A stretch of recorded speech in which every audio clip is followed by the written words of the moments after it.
Welcome to Web Development with Bootstrap-Vue. My name is Heather Rahman. I have been working in IT since 2011. I started off as a web developer in PHP and worked my way up to full-stack web development.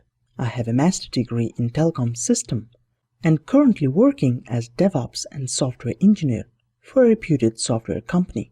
I have an excellent command over JavaScript frameworks such as Vue.js, React.js, and Node.js. Getting started with Bootstrap-Vue. Section 1. In this section, we will take the first step towards Bootstrap-Vue and Vue.js. We will also set up Bootstrap-Vue using Webpack and Vue CLI on our local machine. We will also learn how we can import individual components and directives that Bootstrap-Vue offers. By the end of this section, we will be familiar with build variants, browser support, and the tooling support. Designing components. Section 2. In this section, we will start off by designing form components.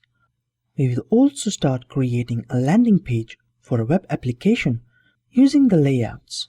We will also utilize the tables, tabs, and the progress components. In the end of this section, we will work with the layouts and the grid system, designing with Bootstrap-Vue directives. Section 3. In this section, we will start with Bootstrap-Vue popovers. We will also learn how we can use scroll spy to spy on container elements. In this section, we will also learn how we can create custom tooltips in Bootstrap-Vue. By the end of this section, we will learn how to render router links and understand the spacing classes.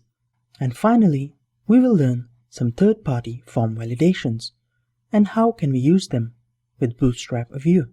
In short, these videos contain things that you are guaranteed to learn sooner or later. So let's get started.